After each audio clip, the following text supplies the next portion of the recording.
The shootout occurred shortly after 2 p.m. today and ended with one death and everybody involved dazed and puzzled. At approximately 2:25 p.m. this afternoon, Trooper P.C. Stacks on routine patrol was here on this highway helping a lady get a cow back into the fence that had got out. He observed a black male walking alongside the highway. This is County 8 in Elmore County.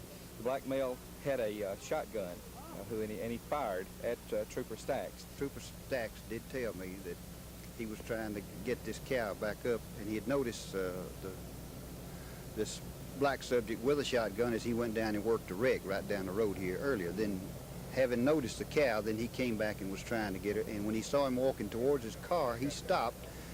He told me, thinking possibly he was going to help him about the cow, and he walked up to the side of the patrol car and leveled down on Stacks, and that's when Stacks just lay down the seat and accelerated, and that explains one reason that he's off the road in that shape. And then, as Lieutenant Smith related, the incident just followed that, and he has no idea. He told me he did not know the subject and had no idea as to what triggered this type of action whatsoever. The assailant, tentatively identified as 45-year-old James Parker, was dead on arrival at a Wetumpka hospital about a half hour after he was shot by Trooper Stacks. While investigators, neighbors, and other people examined the crime scene, the other trooper assigned to this district arrived. It was his day off. Otherwise, it may have been him and not Trooper Stacks who was involved in the bizarre incident. So far, the incident is unexplained. This is Norman Lumpkin, WSFA TV News, County Road 8, Wetumpka, Alabama. The president of the mostly black Alabama State University was the only witness to testify today, and this the fourth and final day of hearings before U.S. District Court Judge Frank Johnson, Jr. Dr. Levi Watkins told the court it was his opinion that the university has made a bona fide effort to desegregate faculty at the school, and in fact is probably a leader in this area. A class action suit was filed by a former white faculty member alleging he had been discriminated against when he was fired. Other whites testified they were not given equal promotion opportunities and they were treated unfairly regarding contract renewals because they were white. Watkins testified he generally follows the recommendations of the Vice President of Academic Affairs when contracts of renewal are considered or when job openings are to be filled. He acknowledged that the issue of race was raised on one occasion which caused him to reverse a recommendation of non-renewal. Dr. Paul Schaefer, a white English professor, Watkins said, was passed over for promotion to chairman of the department because there were at least 3 or 4 full-time professors on the staff who were eligible. He said he sensed there was considerable infighting for the position and decided to fill the slot from outside the institution. Watkins testified had Schaefer been black, that under the circumstances he would not have recommended him for the job. He also testified that Schaefer was not ready for a deanship when he sought to be dean of the graduate school. Watkins denied he ever made a statement to anyone that the appointment of a white to a top-level position would offend school alumni and the black community. He did say there is pressure on white teachers not to come to Alabama State, but the school policy is to desegregate at all levels. Charles Craig, the former English professor who filed the class action suit, is seeking reinstatement, back pay, and damages. A ruling on the case by Judge Frank M. Johnson, Jr. is not expected before January the 12th. From the Federal Court Building, George Mitchell, WSFA TV News. City, county, and state officials, as well as most of the system's school principals, were present for the ceremonies. Presenting the certificate of accreditation for the elementary schools was Dr. Mildred Ellisor, the chairman of the State Committee for Elementary Accreditation. And presenting the certificates for the junior highs was Mr. Oscar Rich of the State Committee for Southern Association. He presented the papers to the chairman of the Montgomery County Commission, H.B. McKinney.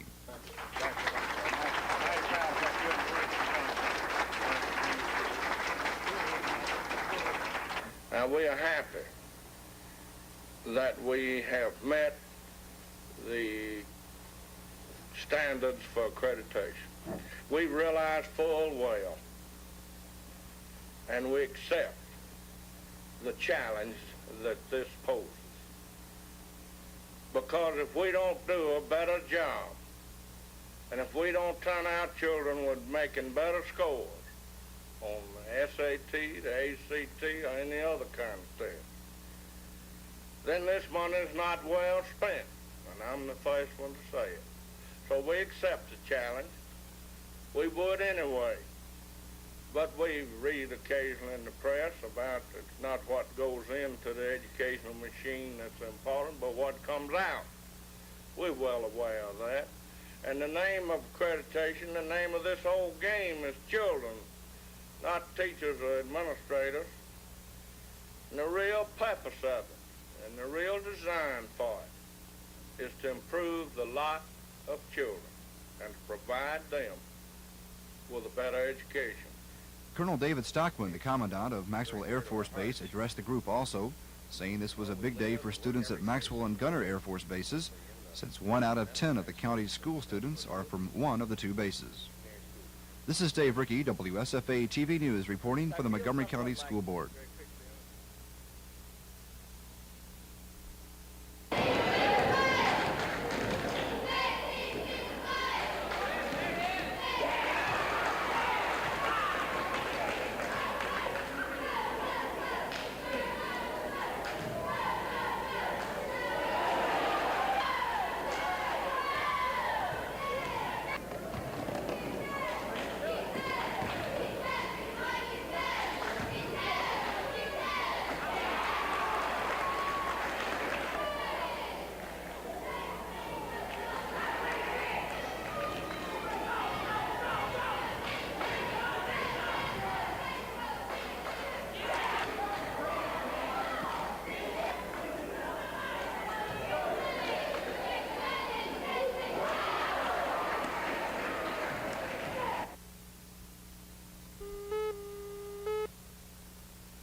We conducted a limited scope audit of the administrative and general expenses of the power company at the Commission's mandate.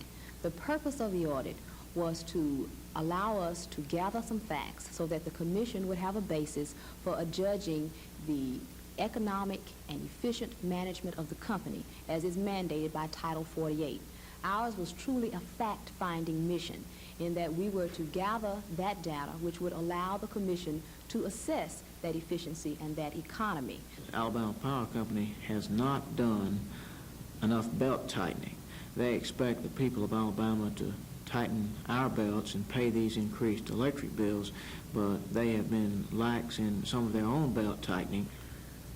The Barton plant, which has been now forgotten about, they're not going to finish building it. $35 million invested. Who should pay for this? Alabama Power Company stockholders or the people who use electricity? In my judgment, my immediate reaction is that the stockholders of Alabama Power Company should be required to pay that, and the amount should come out of the net earnings of the power company. However, I'm not sure if the law is going to allow the Commission to make a determination of that kind, and I don't think we'll know the answer to that fully until after the next rate case.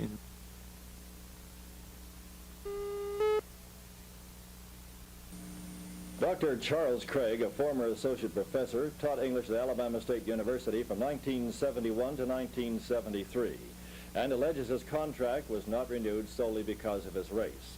Craig, who filed a class action suit in January of last year, took the stand today in the second day of hearings before U.S. District Court Judge Frank Johnson, Jr. Craig, who is white, said he never got any indication from school officials that there was any dissatisfaction with his performance at the school. He said he was numbed by the notification of non-renewal. Craig testified he formed an opinion of racial influence when he met a stone wall in getting reasons for his non-renewal of contract. He said he saw other whites suffering the same misfortunes as he, and some resigned under the threat of non-renewal. He further testified that he was told by school president Dr. Levi Watkins he had no grounds to request a hearing on his non-renewal as outlined in the faculty handbook. Also testifying today was Dr. Mary Ann Voss, employed as an assistant professor of French since 1970. She alleged discrimination in promoting practices. She said she's proficient in at least 12 foreign languages, was hired as an assistant professor of foreign languages, a title she has never been given. Mrs. Voss testified she has not received the reward she is due in bringing national recognition to Alabama State. She felt this was because of her sex, national origin, or her race. That she formally requested that she be promoted to full professorship in 1974, but has been unable to get to Dr. Watkins to discuss the matter. Another white English professor, Dr. Paul Schaefer, was employed for 2 years by Alabama State beginning in 1971, the same time his wife was hired as an assistant professor. Schaefer testified he was instrumental in developing special education programs to further train school graduates who he said were lacking in oral and written communication. Programs were later federally funded, and he was offered the position of overseeing future possible federal grant programs. He applied for the Dean of Graduate School and other administrative level positions, but was told by Dr. Watkins that the black community and school alumni would not allow the appointment of a white person in such positions. He testified he saw no other reason for his non-renewal of contract other than he was white. The hearings are to resume tomorrow morning in Montgomery Federal Court. George Mitchell, WSFA TV News.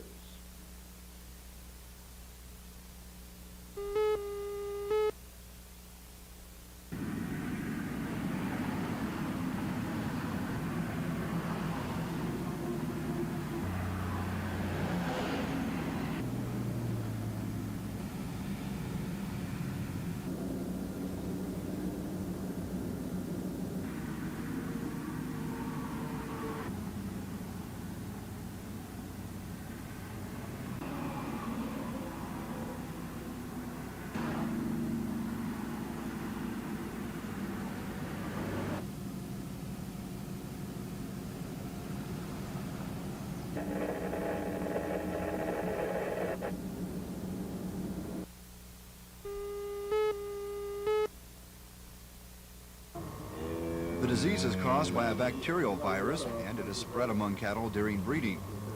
Brucellosis is not new to the area, but county and state officials are stepping up eradication programs, fearing the situation may worsen.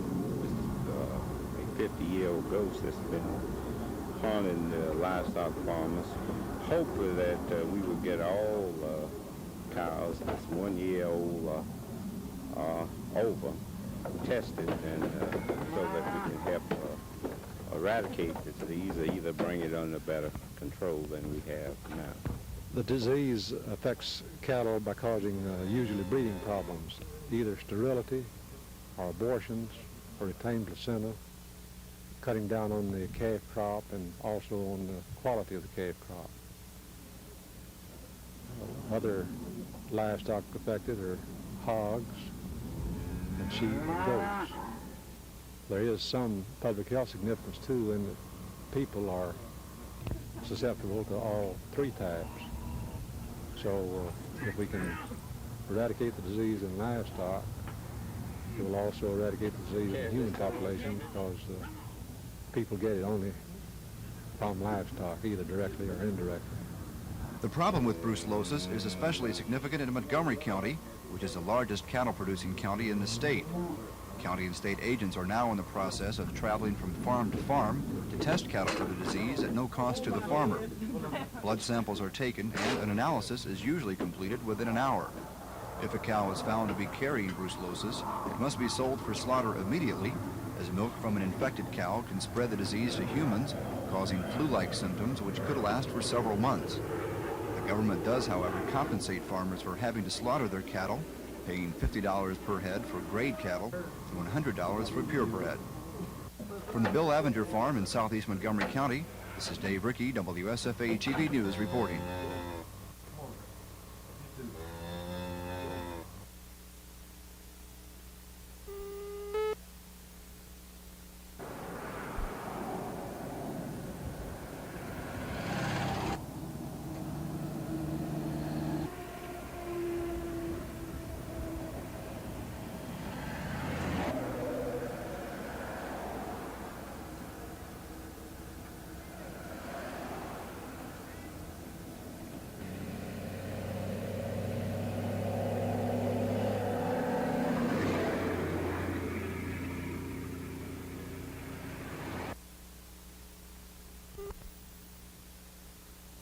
Chuck and Minnie Steele Stevens have been farming Christmas trees in southern Autauga County for almost 7 years.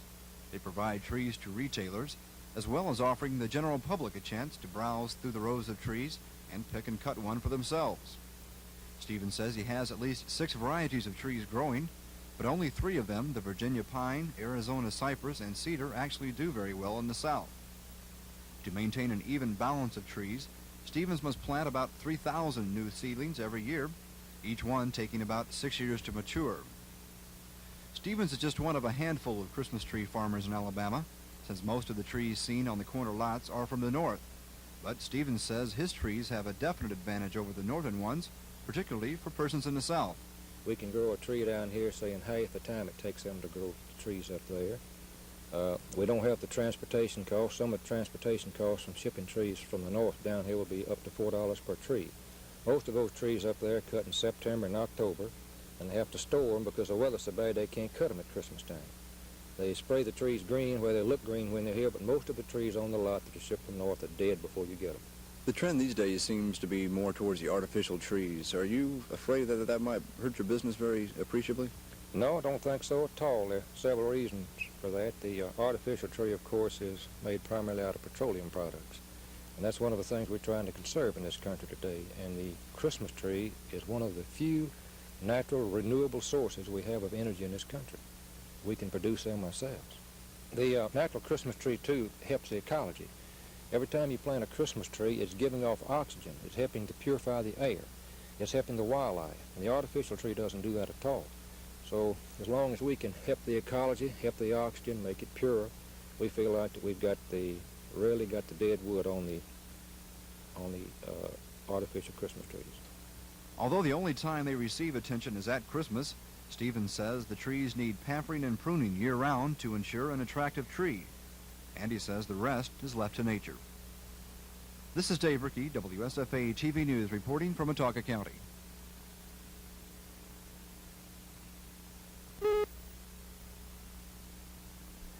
Sixteen teams are competing in this year's Blue-Gray Wrestling Tournament, including the top 4 teams from last year's state meet.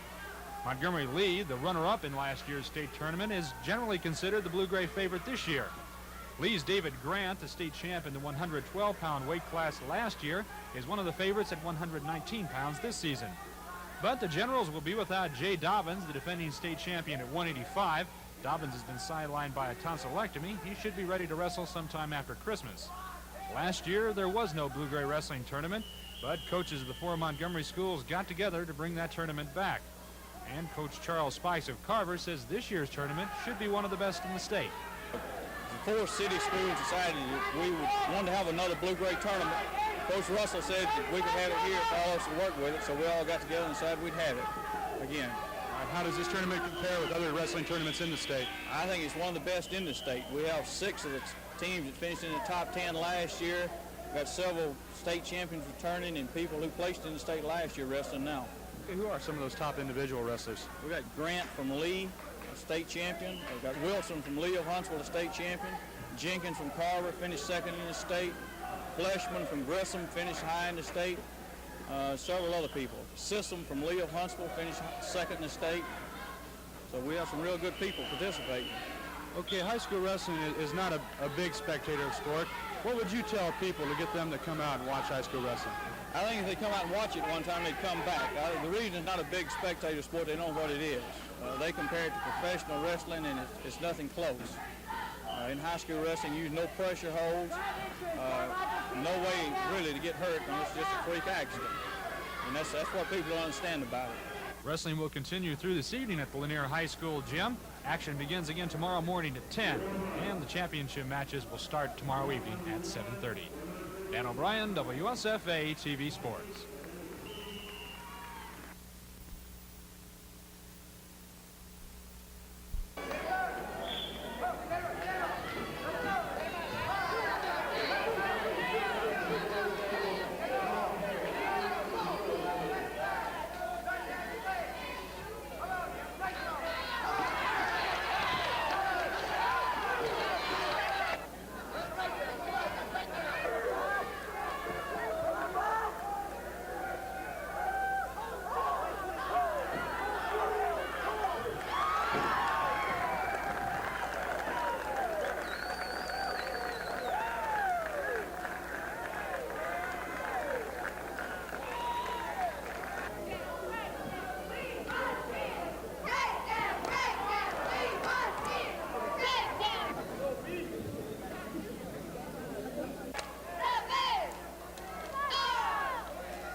The tanks for unleaded fuel look like this, with an opening smaller than those for regular and premium gasoline.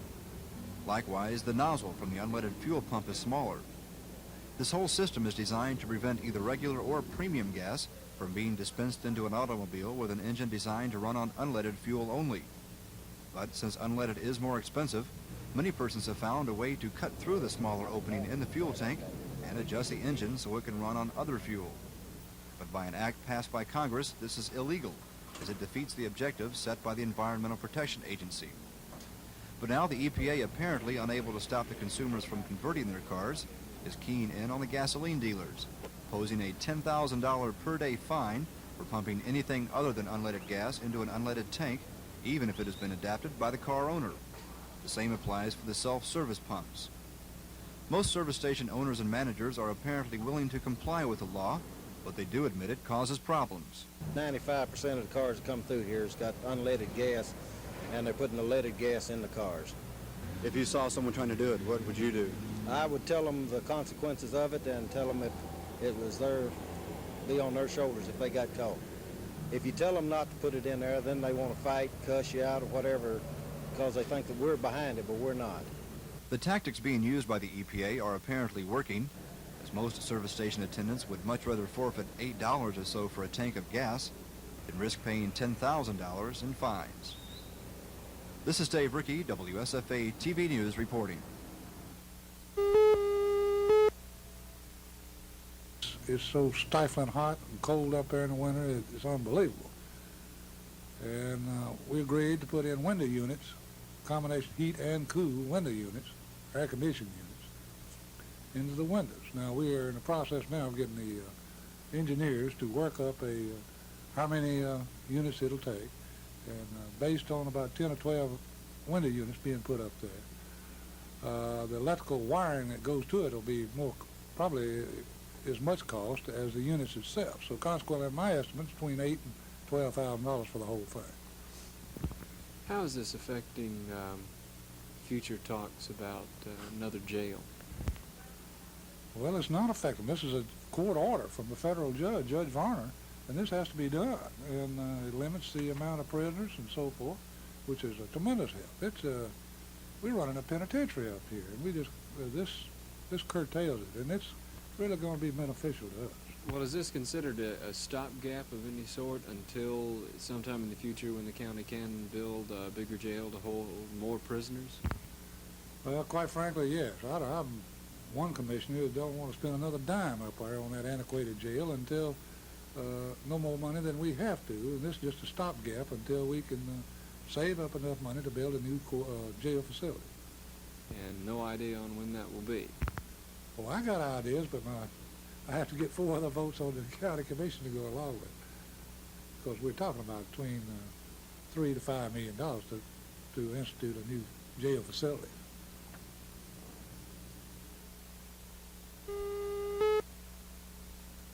I'm not really opposed to annexation. I have said conceptual annexation is all right. The question is what's going to be the political power after annexation. And I've simply said to the mayor and said to some other folk that after 1980, if we can annex other folk into Montgomery without shifting the balance of power on the city council, I will be for it. I've also said that I will support anything, any study, any proposal that the mayor has, he wants to get ready for annexation, I'll be glad to do it. But I am not and cannot in good conscience support annexation effective in 1980 until I see the census tract, see where the people are going to be, and see what the makeup of the council is going to be. We have struggled too long and hard to get adequate representation on the city council, and I'm not about to be one to vote that away. I'll support annexation effective 1981 if it does not dilute our representation on the city council. That means blacks. I don't want any more. I don't want the Republicans to get a seat on it. I want to keep it Democratic and keep it black. So, keep our adequate representation on it as we now have it. And so if there's no problem there, the mayor, the legislature, and all will have my full support on annexation effective 1981.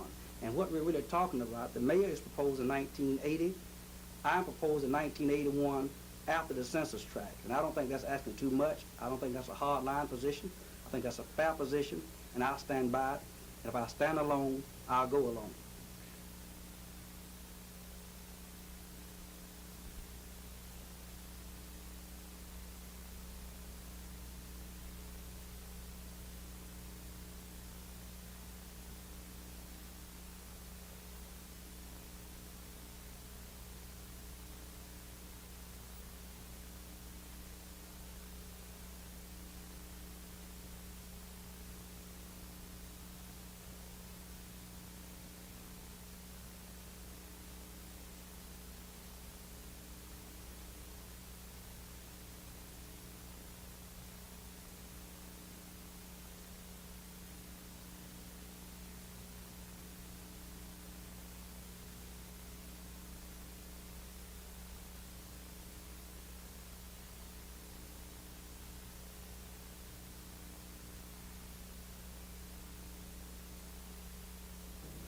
Well, I've told CM, I haven't visited with Bob, but I think every head coach has to dictate their own schedule.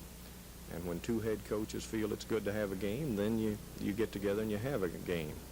I'm not going to approach Bob or CM. If they ever feel the day comes that it would be good for them to have a home-and-home series going with us, I'm sure they'd be in touch. And in my mind, scheduling is important, but I think the most important thing is to have a good program, one that your students and your faculty and staff and fans around the city will enjoy. And I think we can do that without any really one particular or two particular teams. I think by bringing in the Nebraskas and the Iowa States and the Missouris out of the Big Eight and the Florida State and St. Louis U's and the Arizonas and Washington States, I think we can develop some rivalries, and especially around the Sun Belt Conference, that will make people want to come and see our show 12, 15 times a year. Montgomery. A change is coming for Montgomery's skyline. The 12-story First Alabama Bank of Montgomery building is set for a facelift. A contract has been let for a $1,520,000 exterior remodeling job. From this current view of the skyline, the finished work will look like this, with new exterior wall panels and reflective windows. Work begins next month with completion scheduled for September. Well, Gene, winter arrived right on schedule.